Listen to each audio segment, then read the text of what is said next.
I'm Kristen. And I'm Maddie. We're sisters and heavy readers. Join us every single week to talk stories, interview authors, and collab with fellow book nerds. Welcome to the Chris and Matt Show. Welcome to the show, you guys. Today we have such an exciting guest. This is Zoranne. We have been following Zoranne for 2.5, maybe 3 years. Following / stalking. /stalking. She is the inspiration for us for so many reasons. Zoranne is successful on multiple platforms. She runs her own publishing imprint through Bindery. She is about to release her second book in June. She is the blueprint for us of what it is to be a multi-platform sensation and to really influence the book space both for readers, for authors, and for publishing. And so we're so honored and excited to call her a friend and to have her come on and share her insights with us and her advice. And hopefully this episode is just super helpful for all of you guys. So thanks so much for coming, Zoranne.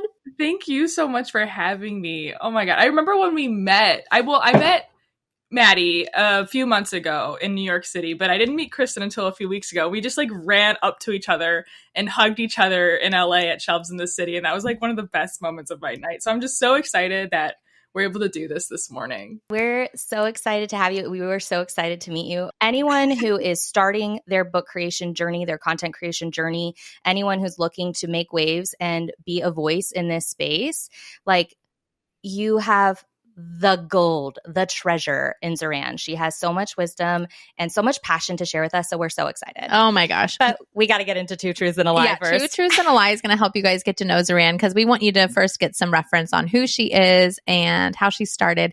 And then we'll get into the juicy question. So are you ready, Zoranne? Do you have 2 truths and a lie? And we'll guess. I do. I have no idea what Coca-Cola tastes like. Okay. I was all state in girls basketball in high school. Oh my God. And I've been to 5 different countries. Oh my goodness. I think the most unbelievable one is that you don't know what Coke tastes like. Oh my gosh. But I'm literally thinking about her being a baller and I'm like, checks out. That checks out. Honestly, though, Kristen and I just had I would say a virgin experience with Coke Zero when we were in Italy. Goddamn. Oh my God. We got hooked so hard. I don't know why we've never been on the Coke Zero train in our lives, but wow. Well, we are not drinking alcohol currently. So it was wow, Coke Zero.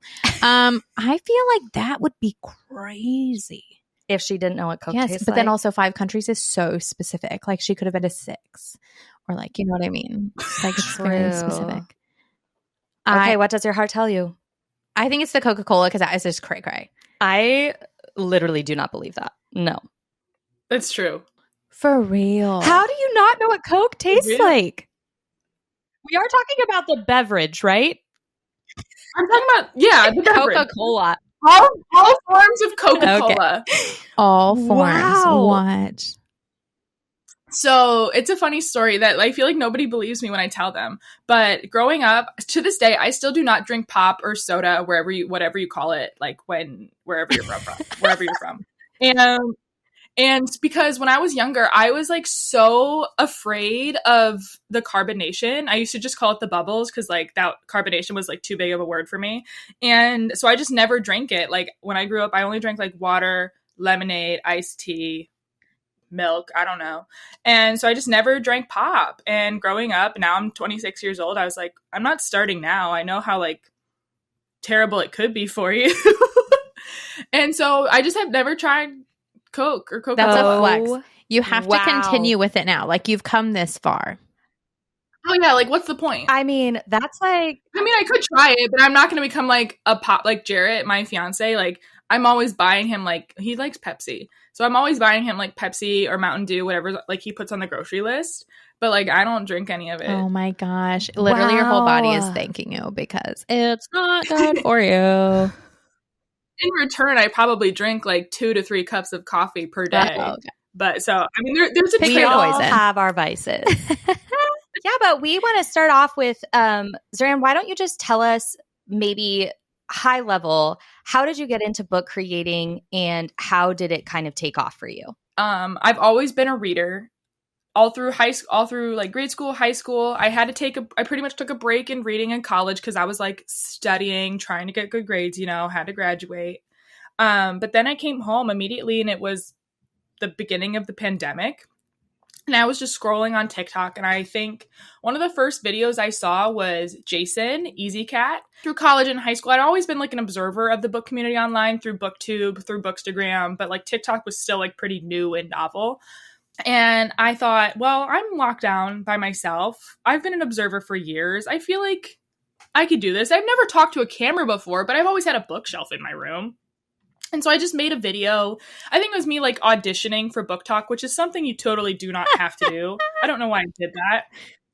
We'll get into that later. You don't have to audition. You can just make space for yourself and just be there. And I don't even remember how that video performed, but I started like posting a video every day about like the books that I wanted to talk about. Because I think at the time, like a lot of popular books, it was Six of Crows, like ACOTAR was on the rise again. I think we were talking about the Song of Achilles at that time, like the core BookTok books that like where we started. And I just started talking about what I wanted to talk about. And I was talking about like all the fantasy books that I had read. I was talking about Brandon Sanderson. I was talking about The Name of the Wind, which that was like one of my favorite books at the time. I haven't read it in probably 5 or 6 years. I know, Maddie, you have feelings about that series. Maddie. Oh no. But I just kept making videos. And then one day I made like a video where I was like, these are the only books I've ever rated 5 stars. And there's only 7 of them. And that one really blew up. Like just blew up, like over like millions of views, so many shares, so many comments. And from there, I kind of like rode the wave of momentum and just kept creating every day. And then it probably wasn't until a year in that I started like working with publishers in a semi-professional capacity of like accepting advanced reader copies or books being sent to my house for promotion. So you started without much strategy. At what point did you start strategically either building or cultivating your audience? Or did you like recognize I have an audience and this is what I want to do with it? I think the latter came first. I recognized that I had an audience and then I could strategize from there. And I feel like that came from when I started building out the Fantasy and Friends book club on Fable. And then I realized, wow, Fable is such a great place for talking about building a community, having a book club. You guys are on Fable. I don't know if you are anymore. But then I realized this is a great place to talk about only one book per month. But I knew I wanted more than that. And that's where I created the Fantasy and Friends Discord server of the same name. Because I was like, what if I like created a community that I was like, we talked about more than just our book club book. Like it was like, what are we currently reading? What's in the fantasy news? Like, what are you excited about? Do you just need a friend? And that's how Fantasy and Friends kind of blossomed from there. Yeah. And what was your strategy more business at that point, or was your strategy more community focused? Like you just wanted people to have like a safe place, or like what was your thought behind that? It was definitely more community focused at the time, because at this time I hadn't made money off of content creation. And that making money off of content creation kind of still happened. It happened pretty organically, where it was just like a few one-off emails of a publisher being like, hey, I have this book coming out. We have this budget. This is the rate we propose. Would you agree to making a video? And I was like, oh my God. And I'm still living at home at this time. I was like, Dad, someone wants to pay me money. Like, talk about a book. He's like, whoa, that's crazy. And so that happened organically. But at the same time, I was still very focused on community building. And I would still say community building, even though like this is my career now, like community building is still at like the top of my mind and priorities. Cause I mean, Fantasy and Friends is the name of like the community I've built. And I feel like friendship is like one of those pillars I can't stray away from. And if I do ever stray away from that, I feel I probably have failed in some capacity.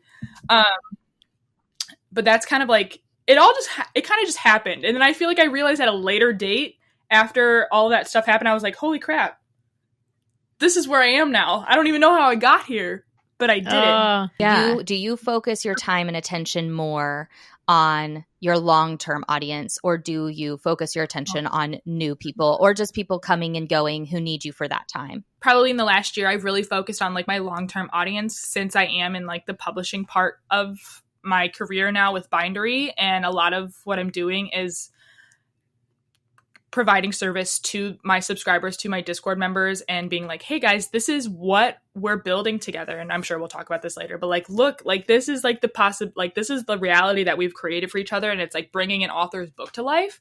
And I feel like a lot of my content has been surrounding by that and providing content for that community and being like, hey, this is so fucking cool. No, and I feel like I remember you telling me that you weren't like raised with readers. Am I correct in that?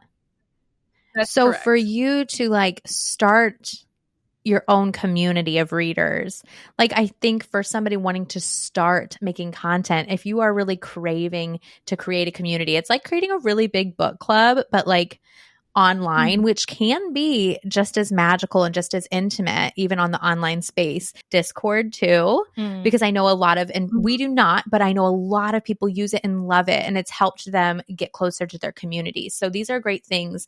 Also, you had talked about Fable, which Maddie and I did religiously for 2 years and had the best time. And we are currently paused on that because we're doing our book club on Patreon. But there are so many places that are willing to support creators who want to have a community and want to be able to nurture it in more than just the comments and DMs. For you personally, how much of what you have done do you feel like is luck, straight up manifesting it, or grit, like grind? It's got to be a mix of all of them, right? But we just want to talk about what you think. Yeah. So I feel like there's a little bit of luck in all of it. I mean, because I feel like for a lot of creators, like there's not really like a lightning in the bottle moment. I mean, but I feel like we can also like I can trace a lot of what I've done back to like a few videos that like really got me soaring in engagement and followers that like really help when you're building your community. Manifesting, I don't know if I would call myself a manifester, but I guess like, not yet. No, not yet. Can you teach me? Like, Can you next teach me book trip, it's going down. So I do feel like I did have, once I realized that I could like make a career out of this, then that's where like the grit and determination came in, where I was like, because I did not like my job, my corporate like 9-to-5 job, and I was like, okay, I'm gonna do whatever I can to get out of this and like prove to my baby boomer father, Dad, if you're listening to this, I'm so sorry. That's just the age group you fall into. I was gonna prove to my father that I was like, this can be a career. I can freelance, make income that way. If I have to go back to serving or do serving at a restaurant part-time, which I do now, like I will, but I will not go back to that hospital basement because that's where like I was working. No. Yeah, no windows. It was terrible. I do not recommend. So I feel like that's where a lot of the grit came in. And then it's like now the grit I feel now and the determination I feel now is like a little bit different, because now I'm like my own boss, which is really one of the hardest things I feel like I've done, because it's like, oh, I want to take a sick day, and boss said like you could do it, or boss says no. So now I'm like responsible for myself, which I've always been, and that probably sounds like really weird, but like when you are your own boss and you're in charge of like everything and you're wearing all the hats, like there's a different kind of responsibility that comes in there. And so I would say right now I feel like it's a mix of all three. So you're reading manuscripts for Bindery, which are, guys, for those of you guys listening and don't know about this, these are books that like are not published. Zoranne is like a headhunter, but for books. And she had huge success with her debut. The Fantasy and Friends debut book was And the Sky Bled by S. Hati. Yeah, there it is. So do you want to tell us the sort of the behind the scenes and the not so behind the scenes of what went into getting your very first book published through your imprint? And the Sky Bled really started as like, it was a manuscript submitted to me from Sewell, S. Hati's agent. They submitted to Bindery and told me what it was about. I don't read all like 100,000 words of a manuscript per se, because I would be reading until I was dead. I would never stop reading. So what manuscripts come with is a pitch letter, which is basically the same as a cover letter saying, hey, this is what this book's about. This is the audience who it's for. We hope you'll consider, and we'll hear back from you soon. And that's basically what I get. I get a pitch letter and a manuscript, and I always read the pitch letters first. And funnily enough, out of all of the submissions I got from like the first round of submissions, like now, because that's 2 years ago now, probably. Wow. And the Sky Blood was the first submission I ever received. What? That's so serendipitous. Yeah. And you say you don't believe in manifesting. I know. I was just going to say manifested. Literally manifested. I know I believe in it. I'm just saying I don't do it. Like, I feel like I'm not consciously doing it. That's so cool, though. I know. So it was very serendipitous. It was very like fate. Very fate. Felt like fate. And it was the first manuscript I ever received, but it wasn't the first one that I like reviewed and read. But I kept coming back to this one because I was like, there's magic, there's family, and we're in this really gritty world. The world is falling apart. The sky is raining blood, and we have to find this cache of magic to save like this world from destruction. Tell me more. Yeah. Because I knew Fantasy and Friends would be like, obviously it's a fantasy imprint, but I didn't think like our first book would be like almost like a sci-fi climate fiction. Okay. That was crazy. It wasn't that something I was that familiar with, but I was just like really hooked into like these characters, this world, and this story. And once I finished it, I like sent an email to Bindery, like, and I was like, I need this one. Tell them yes. Yes. Let's get started. And I had no idea what getting started meant because at the same time, I am one of like the inaugural tastemakers on Bindery, where I was one of the first 4 people I had an imprint from the start. And so none of us had done this before. Bindery also had not done this before. So at the same time, while we're moving through this process, we're working out the kinks for future generations of publishing, and for future tastemakers. And then throughout that whole year, I'm sitting in on cover design meetings. I'm sitting in on party planning. I'm sitting in on like, what do you want the hardcover to look like? I'm looking through like storyboards of like cover designs. Cause like cover design is really probably my favorite part of the process, and seeing how like a book becomes book shaped. But it's really just like a truly crazy journey, and it's so fun. It's so exciting to hear that from you, to hear how it's possible and to hear the process of how it goes down and then just watch it come into the world and earn out its advance. Like, that's so exciting. And your second one's coming. Yeah, second one is coming June 3rd. This Crueler Mercies. My gosh. I love that cover too. Was it a similar process? Like, was it love at first sight again? Like you just knew, just like with And the Sky Bled? No. It was a completely different process. So for And the Sky Bled, I acquired, it was submitted to me through, Sewell has a literary agent. And so their agent directly submitted to Bindery to me as an imprint. Whereas I found Crueler Mercies through something Bindery does quarterly. It's called Pitch Fest, where Bindery is cool from other, like, say, Big 5 publishers, is that every quarter they do a pitch fest where unagented authors, so authors who do not have a literary agent, they're independent. They're not the book, their manuscripts are not published. It has to be an unpublished finished manuscript. But they don't have a literary agent. They have the opportunity, there's like a 2-day window where they can submit their finished manuscript to imprints for consideration. And that's how I found Crueler Mercies. It wasn't the first. It was like after all, I think that time I received like 150 something unagented submissions that I had to sit through, and I had like narrowed it down, and this was the one that I loved, read, and finished. And I was like, I remember I finished it like 4 a.m. Oh yeah, that's great. And I was like, tears in my eyes, sobbing. Like Jarrett's asleep next to me, and I'm just like laying on my back of my pillow. I'm like, like, you know when a book just has you dry heaving after? It's the best feeling. You can't breathe out of your nose. It feels horrible, but you're like, yes, I found the one. Amazing. And so it was a little bit different of a process because at the time Marin did not have a literary agent. She does now. She was able to acquire one recently, which is very cool news. But at the time, no, she was completely independent. Cool. Wow. And look at you just doing the thing. So it's special. Very exciting. I love that.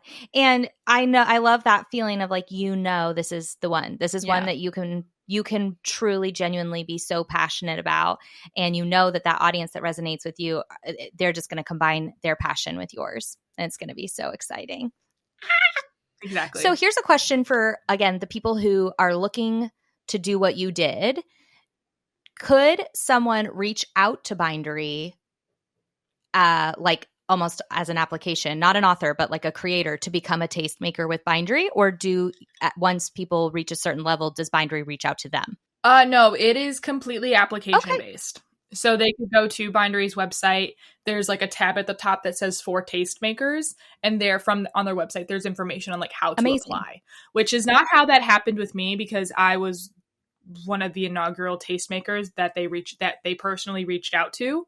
But now it's like a completely different process. So you do have to apply. Dude, because that's back to our manifesting versus luck versus grit situation. I do think when you talk about the work and the passion that goes into getting a book to market, that is a lot of grit. That is a ton that you are doing behind the scenes that nobody sees. That's just your pure passion being put in. So we kind of, we want to talk to you about that. We want to talk to you about how you avoid burnout, or how you deal with burnout and come back when you experience it. So tell us all about it. One thing I don't try to do, and this varies for every person, is like, I cannot force like my creativity.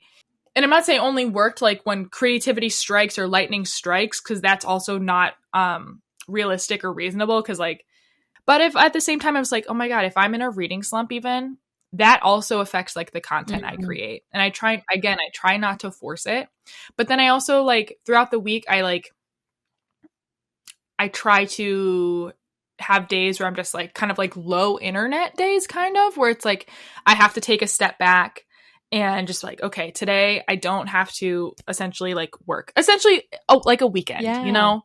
But one thing that I feel like does like rejuvenate me so much is like going to like those influencer events that we went to, like in LA. Like I left Los Angeles like with a fire under my ass. I was like, oh my God, being around like-minded individuals, talking about strategies, talking about video ideas, just the energy in that room that whole weekend was just undescribable. Like and that's also like a part of like the community building. It's not just with people who follow you on the internet. It's with like coworkers, colleagues, mutuals that you can bounce ideas off of, talk to, be like, okay, I'm feeling this way. I'm feeling XYZ. I have this idea. Is it good? Do you have any feedback? And I feel like that's also another crucial part of content creation, is making friends and developing relationships in this space, which I would argue is just as important as building a core audience. We totally agree. People you can talk to. You need a network. It's helped me so much to get excited about the community, because meeting you, Zoranne, I was like, okay, listen, I love you online, but you are like gold in person. And I said, oh, the vibes are good. So if you are intimidated, they're all just people. They all fart while they're reading. They're all people. And that's what helps me remember, like, they all want to be friends. It's a safe place.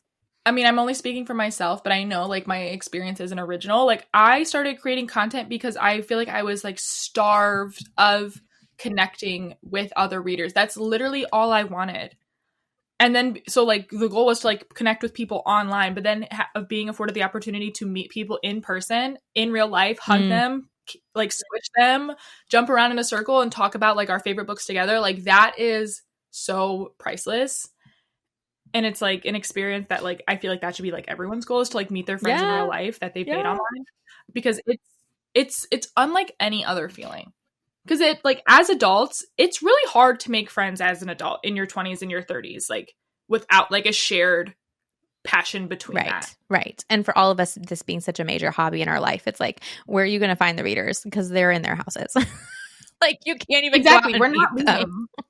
Well, and I find that it transcends so many differences. Like you can have, for example, you can have an age difference. You can have like a marital status difference. Some people have kids, some people don't. Some people are still working, some people aren't. So, you know, some of my closest friends from the book community live in Australia and Canada. Like I would never have been able to meet them. And so it's so exciting to just see that when you do have a shared passion, it can kind of smooth out these other differences that would otherwise keep you separated from people.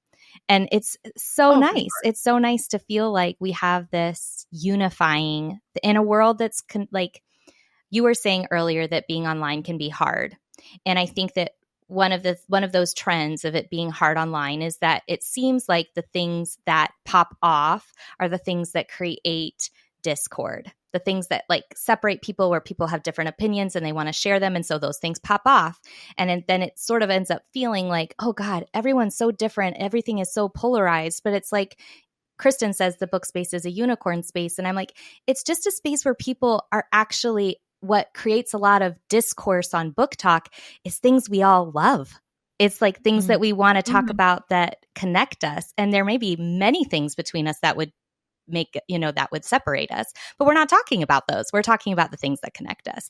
And so I would say to anyone interested in joining the space, not that it's going to be a perfect space, but it is a space where if you go in with the intention and the focus to talk about things you love and connect with people, you will absolutely find that. And what you just said about intentions is also super important. Like, what are your intentions of joining this community? Like, there's no application to join. It's literally just create space for yourself and do it. But at the same time, like, is your intention to start shit with people online? This is not the space for you. Is your intention to just start a new hobby? Or is it to create friends? Is it to share your passion? Like, I mean, I'm sure you're going to hit all of those pillars, but like, I feel like starting there and then growing outwards and upwards, like, you're going to be just fine. I love that. I just cannot believe that you were like in some hospital basement. I'm like, why didn't you go to school for something creative? Like, I feel like you have this like brilliant mind for what you're doing now, but it seems like you were doing something totally different. And now you're like part-time still like doing waitressing, which you must just like more than being like in a medical environment. Oh my God. So what's even funnier about that is that my degree from my college is in exercise science. Wow. So I don't even use that because I loved my time in college. I really did. I just feel like you don't know what you want when you're 18, 19 years old. And choosing a career path at that age is so crazy to me now, looking at myself as like a 26-year-old, because like, who I was at 18 is a completely different person who I am now at 26. And I'm sure I'll be a completely different person when I'm 35. So like it also just shows like the breadth of humans and how like we're ever changing. Mm-hmm. But so I have this degree that I don't use because I thought I wanted to go to physician assistant school, believe it or not. And I didn't realize I didn't want to do that until it was like my junior year of college. And I was like, damn, kind of late to change my major now, and a pandemic's about to hit, but you don't know it yet, Zoranne. So I can't really change my major. Whoa. So no, but I got my degree, and I was like, I needed a job, and so I applied to. I was doing like admin work for like a doctor's office, and like I had benefits. I was getting paid fine, but I was in a basement, and I was like, this is not good for me because I know how creative and like loud my mind is. Like I have to be doing something. I have to be. Which is like part of the reason, like once I started making enough money monthly, off of content creation, I'm like, Dad, I'm going to quit my job. He's like, you're insane. I was like, sorry, I cannot do the same job for 35 years and be miserable just to get a like social security that I'm not even going to get by the time I'm 35. Like I'm 65. Yeah, it's so fair. I wonder if you have skills from that though, that translate to what you're doing now, because we were going to circle back on like, networking and building relationship with the publishing industry, learning the publishing industry, getting those advanced reader copies, becoming a known name in the industry so that you have that access when new things are coming down the pike, which I feel like you are at the forefront of that, Zoranne. Like, I feel like you are always aware of the new things coming out. I feel like the publishers know your name. I feel like when events are happening, you're there. And I think that is something that someone aspiring to be to make big waves in this space kind of needs to learn. And I think that must just be something either you're innately gifted at because you are good at networking and talking to people, learn this? Or maybe you're using some of what you learned in school or you learned on the job in another field. You're just translating that into what you're doing now. What do you think it is? I feel like I've always been really, so I would call myself an introvert, but I have like extroverted qualities. Like if I'm at home, I'm in my jammies, leave me alone. But like once I go out into the world, like I'm a beautiful butterfly. I can talk to anyone. So no, I feel like I've always been really good. I'm always under the impression I was like, what's the worst thing that could happen? This is such a good mantra for content creators. Mm-hmm. They don't respond to you. They say no. Is your life going to be any different? No. Okay. So do it. What do you have to like? You literally have nothing to lose. Like it's literally half the time in this space, in the book space, like it's literally just an email. Yep. I would also be remiss if I didn't say that I didn't start being able to have success with publishers and networking in like this industry space if I didn't have people that helped me beforehand. Yes.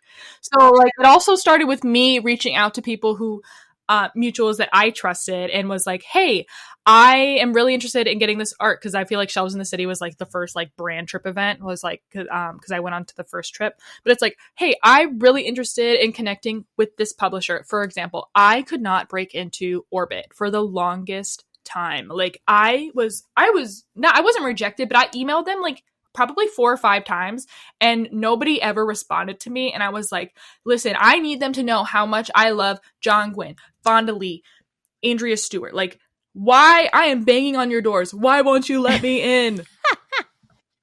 And then finally it took like a mutual of mine and be like, oh my God, do you have like a specific email of someone I can like email for this specific book? And she's like, here, try this person, but don't. And I was like, but she goes, but I'm not guaranteeing you anything. And that's also a good thing to mind. Like, just because you shoot your shot, that does not mean, like, you get entry to the club. Like, it's literally, like, you are not guaranteed anything in this industry.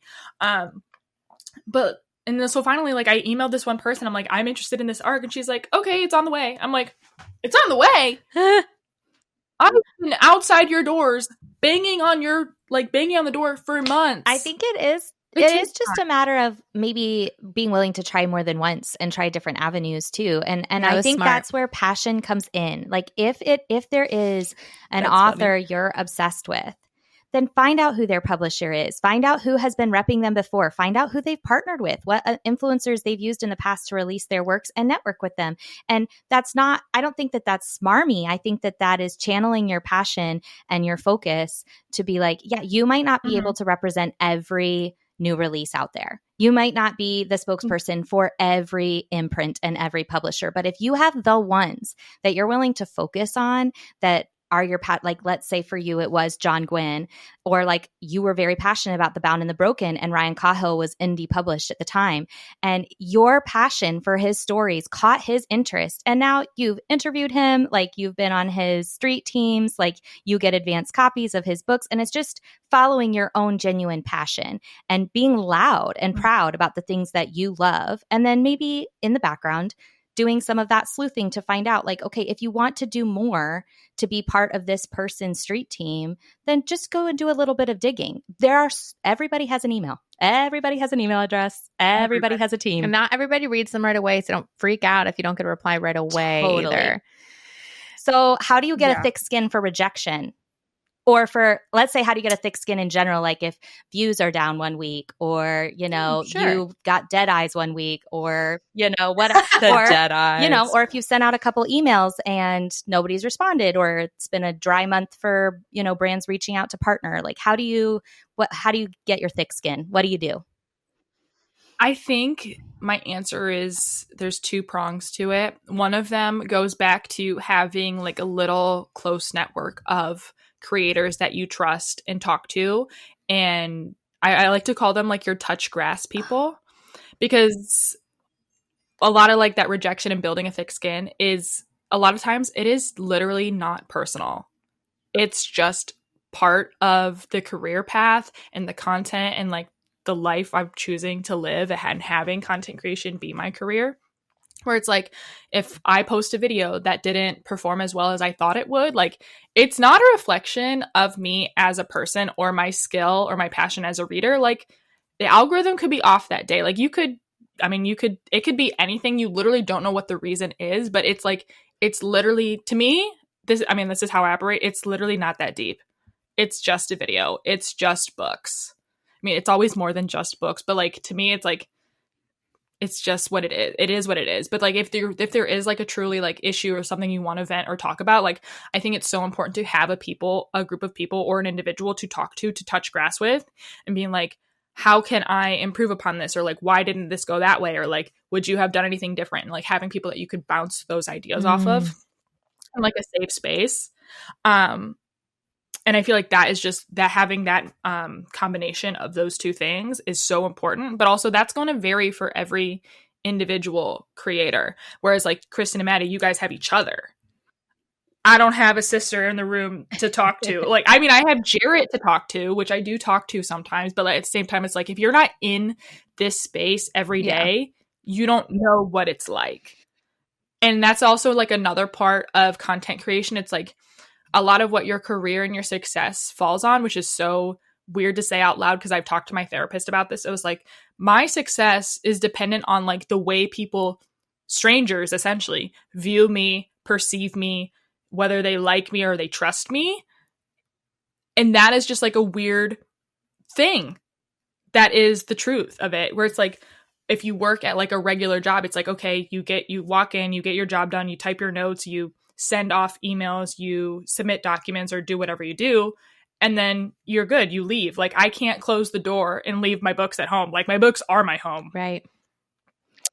So I don't know, it's a mix of things. That is, I think there's truth to what you said to your therapist, that yes, that your success on one hand is dependent on how people view and perceive you. And there's a lot outside of your control is what you're saying. I do think that for Kristen and I count myself very lucky that I have a partner. Part of how we determine our success is how aligned we feel, or that is to say how well our intentions are lining up with our inner life and our emotions and our passion. And we gauge a lot of success based on how content and satisfied we feel and how in integrity we feel with the things that we've set out to do. And so there is some element of us having a thick skin that is just measuring ourselves by things we can control. So I think there is some of that we would advise too, that it's like there are the things you can and you can't control. What you can control are the things you set out to do in a week and how well you feel like you executed them and with what attitude you executed them. There is how much you're enjoying what you're actually doing, how much actual joy and peace you feel doing the thing you set out to do, how aligned and in synchronicity you feel with the people you're doing it with, whether that's a partner or whether that's your network, or like your people at Bindery, like your team, the team you've assembled to do this work with you. How in sync do you feel with them? And what kind of energy are you feeling? Those are all things you can control. So if some of what you determine is your success are based on those things, I think we tend to have more level mood. Because if all of it was based on how people are perceiving us, it would be a roller coaster all the time. Yeah, and I think you see people like crash out and burn and never come back to content creation because they're not factoring in those previous things you just said about the things you can control and viewing those as success too. Whereas I feel like some where I've seen examples of people who like view like okay, if I get 1 million views, if I get 1 million followers, if I get another X variable, like then I'll be successful. Like other things that are totally out of your, if you succeed with the things that are totally out of your control, then you'll be successful. Where it's like, there's so many variables that contribute to a person's success, and everybody's definition of success is so different. I was like, whenever I post a video, like sometimes my goal isn't to go viral. Like I don't see virality as a sign of success anymore. That's so interesting, because I do think that there are some people that is their metric for success, and that's great for them. If that's the thing they do is go viral, and they're not building, depending on what industry they're in, if that's what they do and their whole goal is to become a household name or to partner with brands across niches, like if they're working with Nissan one week and Nintendo one week and whatever, and it's because their talent and their gift is to go viral and they've hacked that, great. That's one kind of way to be successful as a content creator.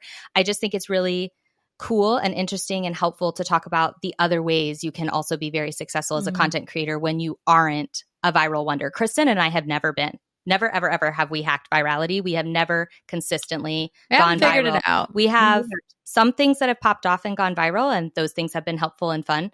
But we have absolutely focused on consistency over virality. And you can do both. You can do both. You can do one or the other. There's a lot of things you can do. But I think people need to figure that out. Like, I would say one of my biggest things that I would say, not that this is my podcast, but it's half of your podcast. I mean, I just heard in my last career that no is a vitamin. The more you take, the stronger you get. So basically, learn how to literally feel appreciation even for your no's, because no's are on the journey, and it's just another sign that you're on the journey. And like, if it's in a journey you love, then be like, oh my God, thank you so much for that no vitamin. I'm stronger. I'm closer.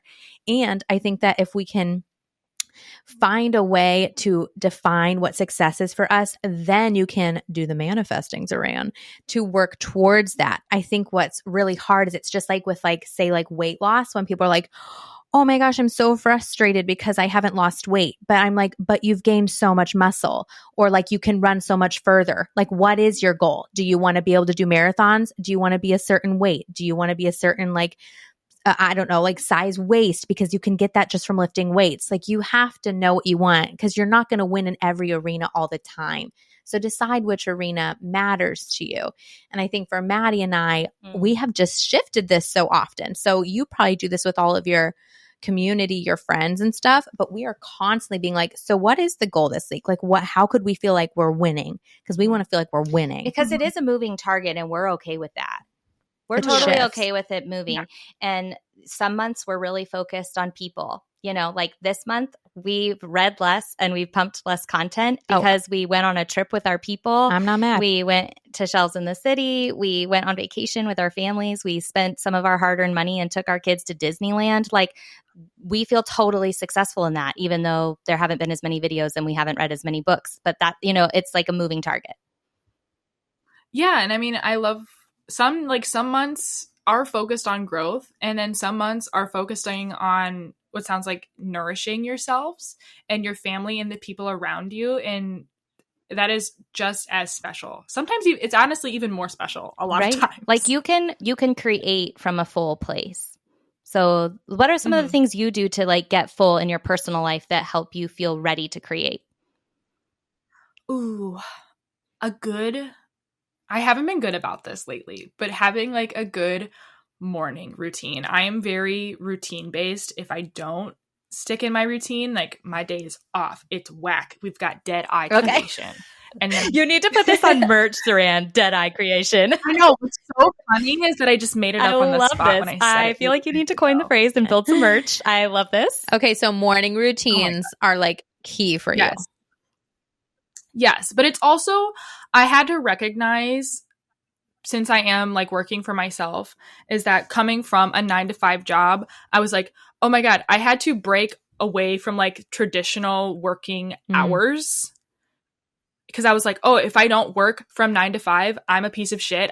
I'm like, if I'm not working when other people working, they're not going to think that this is a real job. Oh. And so I had to unlearn that behavior. So having a good routine to start my day.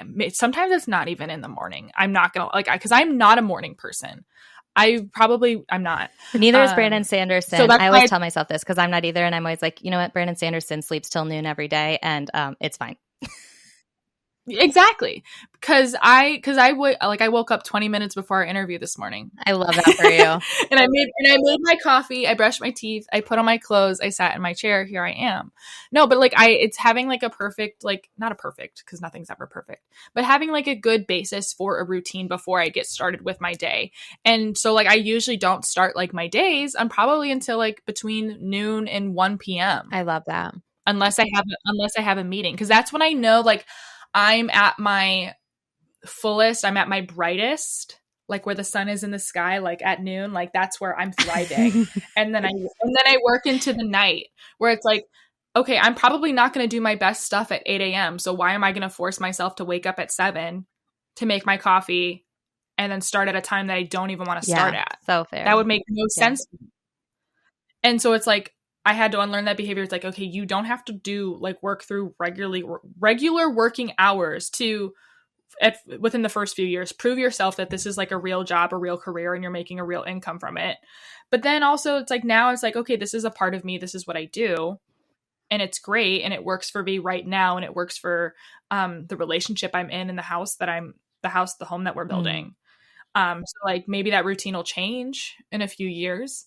But like, that's like where I'm building, like where I'm at my fullest. Love it. I like that, just breaking out of the mold, because so many people are just like, if you don't work 40 hours, like, I don't know, all of these rules, I have to remind myself, a human made these rules and humans are flawed. But like literally humans made them, so humans can break them. And like a lot of times, like I'm not working that 40 hours a week that a human said we had to do. Like 40 is so arbitrary. It's so weird. Like, who decided? And also, like, do you count reading as work? Because I 100% enjoy reading, but I set aside time for it and manage it like work.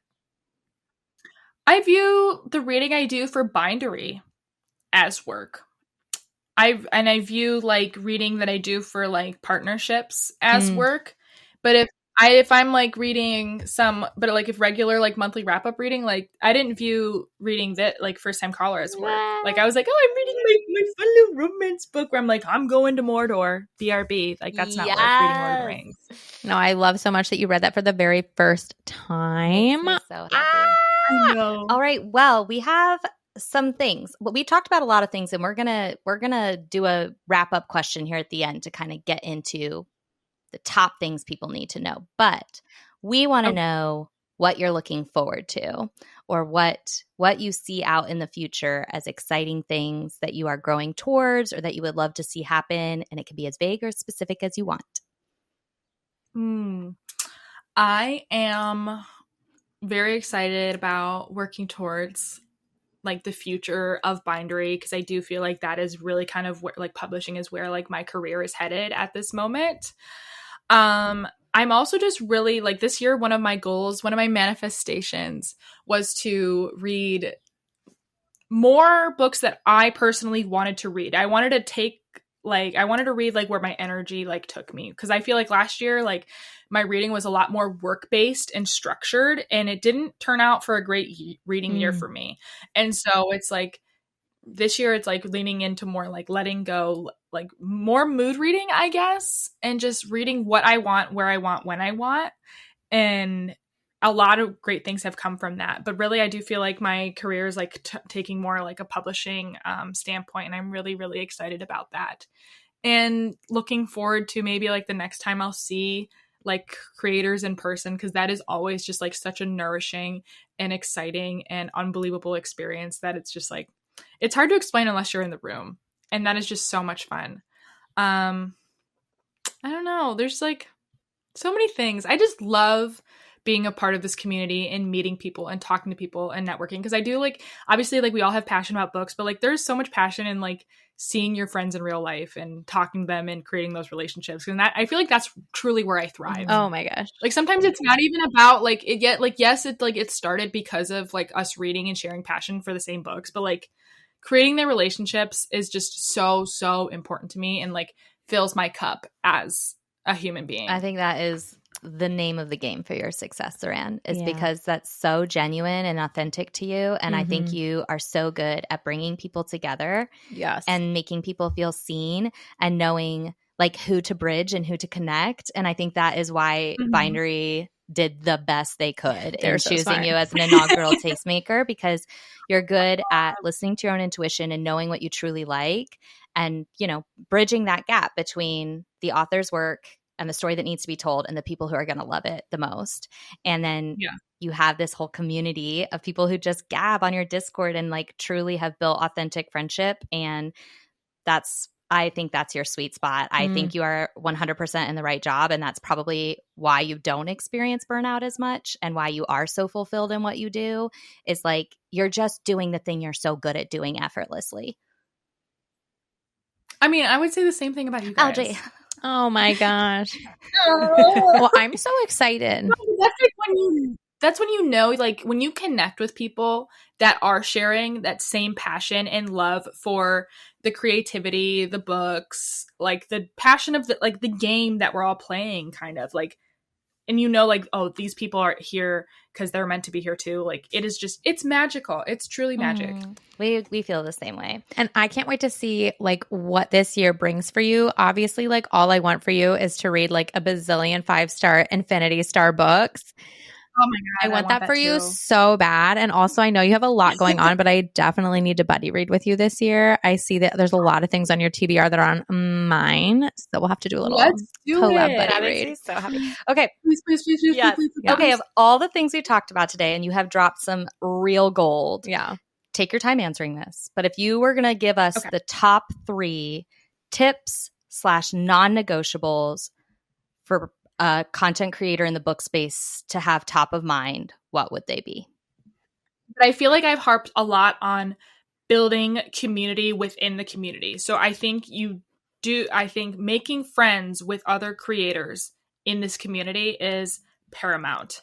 And having people that you can talk to, bounce ideas off of, get feedback from is so important. Because I mean, one of the people that we've mentioned in this podcast is Jason, is like, he's one of the people where it's like, I feel like I could not do this job day in, day out if it weren't for him and being able to talk to him and other people in like the Bindery community and other people in the community in general. I would not be able to do this job without them. Love. You need to have touch grass people. Going in, I feel like creating content, I mean, a lot of people just say, just start. Okay, but where do I start? I feel like finding creators who you love already and seeing what kind of finding out what kind of content you want to create in this space. Whether it's like, oh, I want to create lists, I want to do reviews, I want to do skits. Finding inspiration without imitation, and then creating like the intention behind your content for that will also get you very far. Because like we all don't start from zero. Like, I mean, we do start from zero, but like finding ways to grow outward and upward are super important. And then I would say 3 is remembering that this journey that we're on, whether it's in the book space or really you can apply this to life in general, is like success is not linear. It's impossible for it to be linear.